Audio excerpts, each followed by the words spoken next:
Assalamualaikum warahmatullahi wabarakatuh. Baik Bapak Ibu, kita akan coba berdiskusi dan membahas mengenai materi pengantar Internet of Things atau kita singkat dengan IoT.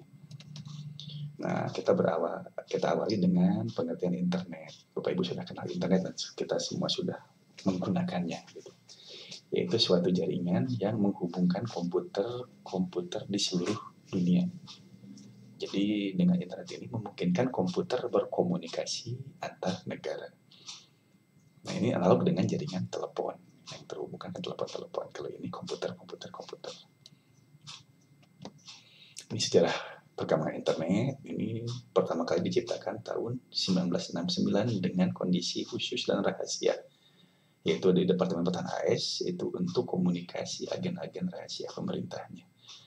Nah, kemudian tahun 72 mulai diciptakan email. Kemudian baru berkembang secara umum di tahun-tahun berikutnya. Tahun 90 sudah mulai ada aplikasi internet browsernya. Kemudian awalnya hanya 4 komputer, lama-lama terhubung banyak komputer sampai tahun 2010 lebih banyak lagi komputer yang terhubung, itu lebih besar dari 100 juta komputer dengan hampir 2 miliar pengguna.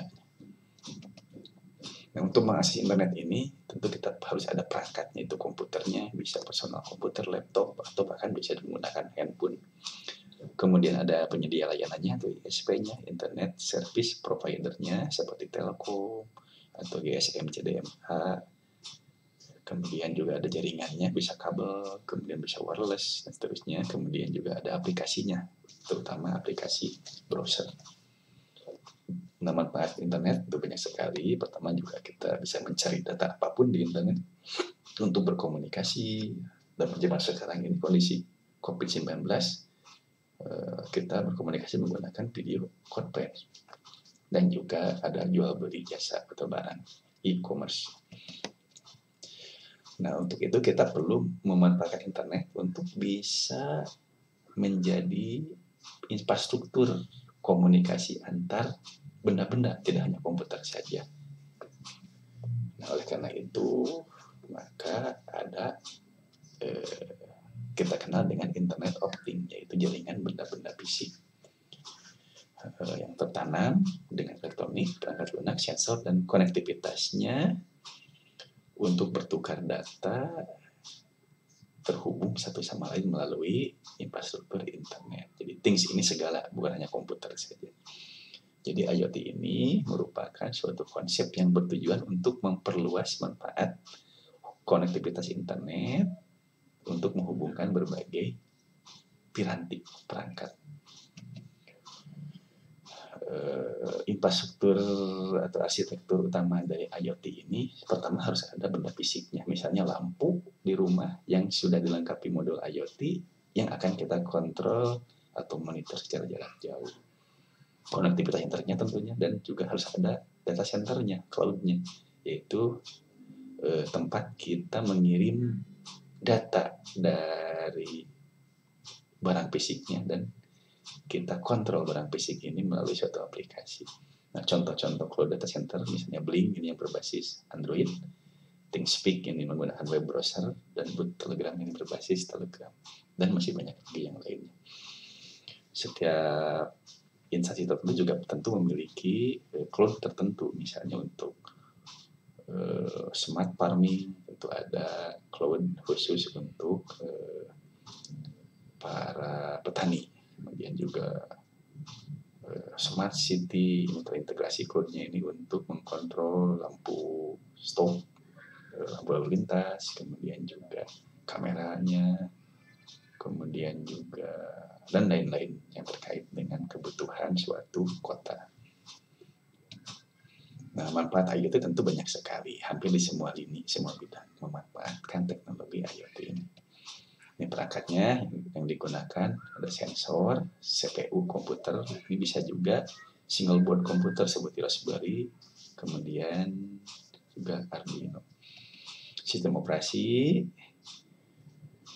ini perlu suatu sistem atau program yang menjalankan mekanisme komunikasi perangkat melalui internet. Kemudian juga jalur komunikasinya bisa berupa Bluetooth, kabel, dan seterusnya, dan keluarannya.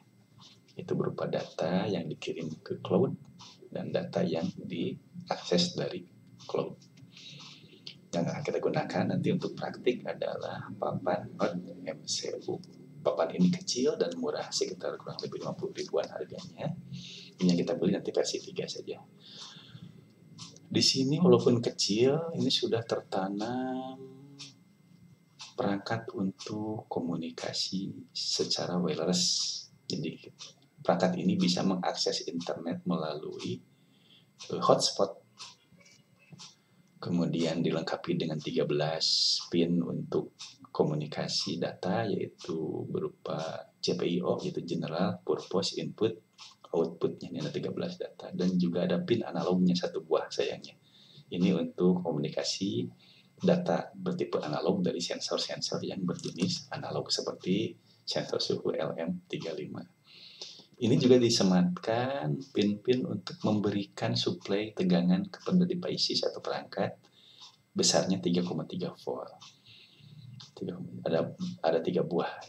Kemudian ada groundnya ada 4 buah. Ini ada pin ini untuk memberikan tegangan ke board ini apabila digunakan secara standalone, tidak lagi disuplai tegangannya dari komputer, sudah lepas kabel datanya. Maka ketika bekerja cukup diberikan saja suplai tegangan 5 volt dari adaptor. Nah, jadi dengan board Node MCU ini yang kecil ini sudah bisa komunikasi antara berbagai sensor dan aktuator, sensor untuk monitor besar-besaran PC, aktuator ini untuk penggerak suara dan seterusnya, ke internet. Kita kontrol, kita monitor di internet melalui WiFi. Nah, ini untuk komunikasi dengan komputer pada saat kita akan memprogram board itu dengan menggunakan salah satu aplikasi programmer di komputernya. Yang akan kita gunakan nanti adalah Arduino IDE. Nah, ini bentuk fisiknya. Ini hubungan dengan komputernya menggunakan kabel data micro USB, yaitu yang kabel data yang sama dengan kabel data Android. Kemudian ini IC yang menangani komunikasi antara board Node MCU dengan komputer. Ini IC atau chip ESP8266-nya, ini yang tipe 12 ini untuk yang versi 1, yang 12E ini untuk versi 2 dan versi 3 dari Node MCU ini. Ini chip yang menangani komunikasi wireless. Ini antenanya cukup kecil tapi sangat kuat. Ini tegangan input ini bisa kita manfaatkan. Ini ada dioda, ini kita bisa ambil di sini tegangan 5 volt kalau kita membutuhkan supply devices yang 5 volt. Misalnya motor servo, kalau ini tenaganya besar, kita ambil tegangan PCC-nya ke sini. Tapi kalau dirasa cukup menggunakan 3,3 volt, kita gunakan yang 3,3 volt di sini. Di sini dan satu lagi di mana satu lagi? Ada 3 ya, 3,3 volt. Nah, ini blok diagramnya tidak perlu dibahas detail. Ini blok diagram dari papan yang tadi. Nah, ini speknya terdapat 13 pin input outputnya. Ini 32 bit dengan arsitekturnya reduce instruction set komputer. Jadi di sini programmingnya disederhanakan dengan fitur yang melimpah. Node MCU ini bisa kita program menggunakan Lua, C, C++, Python, Visual Basic, JavaScript, dan Arduino IDE. Nah, karena Arduino cukup mudah, kita akan coba menggunakan Arduino IDE untuk memprogram board ini. Dan untuk itu, Bapak Ibu silahkan download secara gratis software Arduino-nya di situs ini. Untuk Windows, Bapak Ibu pilih yang ini. Untuk yang lain seperti Mac dan Linux silahkan pilih. Setelah diinstal, karena Arduino IDE-nya bukan untuk memprogram papan Arduino, malah kita akan memprogram Node MCU, yaitu CPS P8266, maka perlu pengaturan di software Arduino-nya, yaitu klik File, Preference, Additional Board Manager URL-nya, masukkan ini, kopikan, kemudian di oke kan. Ini untuk memasukkan JavaScript Objective Notation. Ini supaya program kita ini yang berbasis Java ini bisa terkenali, terdeteksi, dapat diterima oleh platform program-program yang lain, seperti misalnya web browser dan lain-lainnya. Kemudian juga karena board Node MCU ini bukan standarnya dari Arduino, maka perlu dikenalkan dulu dengan cara klik Tools, Board Manager, cari saja ESP8266, kemudian diinstalkan. Ini contoh tampilannya untuk setting JSON JavaScript-nya. Kemudian tambahkan juga library yang akan kita gunakan pada program, yaitu pertama library Blinks. Caranya di software Arduino-nya, di klik Tools, Manage Library, kemudian cari Blink, kemudian diinstalkan. Kemudian karena menggunakan sensor di atas 11 juga silakan instalkan, pilih yang ada Fruit saja supaya sama. Karena banyak sekali sedia layanan library ini, sumber library ini. Kita pilih yang ada Fruit, kemudian juga menambahkan Univate sensornya dari ada Fruit juga, dan ini menambahkan library untuk Serpo, bukan RFID tapi Serpo. Juga cari Serpo, silakan pilih salah satu.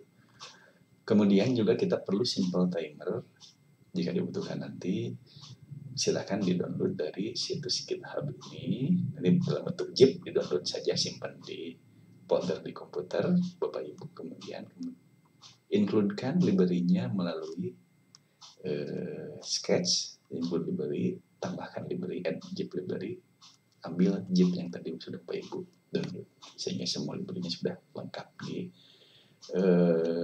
software Arduino yang baru saja Bapak Ibu instalkan. Ini cara include library seperti ini. Nah, ini Serpo, silakan diinstalkan library untuk Serpo dan seterusnya. Di samping itu juga Bapak Ibu perlu menginstalkan aplikasi Blink di Android-nya. Silakan masuk ke Play Store, kemudian install Blink-nya. Kemudian registrasi, setelah diinstal, buka Blink-nya, registrasi menggunakan akun Gmail, akun Google. Nah, untuk uji cobanya, Bapak Ibu silakan buat rangkaian sederhana untuk mengontrol nyala matinya lampu LED melalui internet. Jadi bisa dikontrol dari jarak jauh, tidak berbatas jarak. Yang penting ada koneksi internet. Baik itu buat Node MCU-nya terkoneksi ke internet ataupun Android-nya, tempat Bapak Ibu di mana berada harus juga terkoneksi dengan internet. Nah, ini kebutuhan alat bahannya. Satu buah Node MCU, kabel jumpernya. Kalau ingin langsung seperti ini, jumpernya female to female. Kalau ingin menggunakan project board, tentu beda lagi jenis jumpernya. Nah, ini LED ini ada dua kaki. Kaki positifnya ini yang panjang dihubungkan ke digital D0, yang kedua yang panjang juga ke digital D1, ini ke D3. Yang pendeknya ke ground. Ini bisa ke ground sama-sama ke sini bisa, atau ke ground masing-masing juga bisa. Nah, kalau contoh yang menggunakan project board seperti ini. Nah, ini jadi si pinnya ini dicolokkan dulu ke project board, kemudian ini diakses groundnya ke tiga-tiganya ke ground yang di sini, yang ada di sini. Kemudian masing-masing ground disebarkan ke kaki-kaki yang pendeknya. Kemudian kaki yang panjang yang positifnya, yang ke satu yang merah ke D0, yang kedua yang putih ke D1, yang ketiga yang hijau ke D2.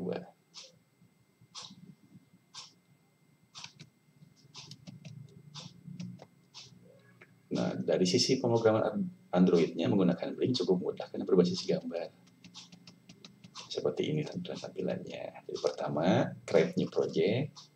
ketikkan nama projectnya, misalnya control LED, pilih devices-nya Node MCU, silakan scroll tadi pull down menu, kemudian konektivitasnya WiFi, temanya boleh dark, boleh light, tema layarnya, klik create. Pada saat klik create nanti akan dikirim kode autentikasi melalui email masing-masing dari Blink. Setelah itu klik plus ini untuk menambahkan fitur-fitur, misalnya ingin menambahkan tombol, maka di sini akan muncul pilihan. Kalau tombol cukup klik saja ini. Nih, tentu kita perlu 3 tombol karena ada 3 lampu LED. Tombolnya yang ke-1 ini di set outputnya dari D0. Yang tadi kan kita hubungkan ke kaki D0 di Node MCU-nya. Dari 0 ke 1 ini tipenya switch. Kemudian warna ya boleh lah, kalau misalnya punya LED warna merah di set di sini warna merah biar bersesuaian. Kalaupun berbeda tidak apa-apa. Ini ukuran huruf juga bisa diperbesar. Untuk kemudian buat lagi yang sama untuk tombol kedua, misalnya putih, yang punya saya putih D1 dan seterusnya warnanya putih, yang hijau pun seperti itu. Nah, kemudian dijalankan. Sebelum terhubung ke komputer, ke internet, karena Node MCU-nya kan belum kita program, maka di sini ada tanda seru, artinya devices-nya belum terhubung. Untuk itu kita perlu program dulu. Untuk memprogramnya pertama buka dulu emailnya, nanti akan menerima email autentifikasi dari program, misalnya programnya Control LED, nanti ada autentikasi, tinggal di copy saja. Di copy nanti dimasukkan ke sini. Bapak Ibu silakan buka Arduino IDE-nya, kemudian buat program baru, file new, ketikkan Control LED nama filenya, atau boleh nama file yang lain bebas. Ketikkan seperti ini. Ini mendefinisikan Blink print serialnya karena kita akan menggunakan Blink. Kemudian include ini untuk memanggil library ESP8266 yang sudah Bapak Ibu include-kan tadi di awal. Kemudian include Blink juga sama. Nah, ini kopikan tadi yang di email tadi di antara dua tanda titik 2 di atas ini, dikopikan autentikasinya. Nah, ini SSID-nya adalah SSID yang atau WiFi yang digunakan untuk mengkoneksikan Node MCU-nya ke internet. Jadi hotspot-nya apa yang ada di rumah itu. Nah, silahkan diketikkan nama SSID yang ada di rumah. Kalau menggunakan tethering HP berarti gunakan SSID nama tethering HP-nya dan password-nya. Kemudian ada point setup dan point loop. Point setup ini untuk setup programnya, yaitu pertama untuk membuka komunikasi serial ke komputer melalui dengan bitrate 9600 dan untuk membuka komunikasi Blink-nya dengan kode autentifikasinya tertentu. SSID-nya yang ada di sekitar Node MCU-nya akan mengakses ke mana WiFi-nya dan password-nya. Point loop-nya untuk menjalankan Blink secara terus-menerus, looping terus. Jadi sederhana programnya hanya seperti ini. Jadi dengan program seperti ini saja, ini sudah menghubungkan antara Node MCU yang terhubung dengan LED tadi yang 3 LED ini, terhubung ke aplikasi Blink dengan autentikasi tertentu untuk kodenya Control LED. Nah, setelah itu sebelum program ini diinjekkan ke IC board Node MCU-nya, kita set dulu di tool board Node MCU. Boardnya itu pilih yang Node MCU 12E karena Bapak Ibu membeli yang versi 3. Kemudian juga di set portnya berapa komunikasi antara komputer Bapak Ibu dengan Node MCU melalui kabel data micro USB-nya itu. Ini variasi nomornya tergantung dari komputer Bapak Ibu di komputer apa. Silakan di set. Setelah itu verifikasi programnya, kalau sudah betul semua, tidak ada yang salah pengetikannya, upload, nanti otomatis akan masuk programnya ke Node MCU. Nah, setelah masuk, maka kita bisa mengkontrol nyala lampu LED melalui internet dengan menggunakan user interface-nya dari Android. Contohnya ini sudah terhubung, ini sudah ada tanda serunya, ini lampu merah, saya klik, nyala, putih, nyala, hijau, matikan semua bisa, nyalakan salah satu pun bisa. Nah, baik, terima kasih Pak Ibu. Selamat mencoba. Jika ada kesulitan, silahkan diskusikan di forum diskusi pada sesi 1. Terima kasih. Assalamualaikum warahmatullahi wabarakatuh.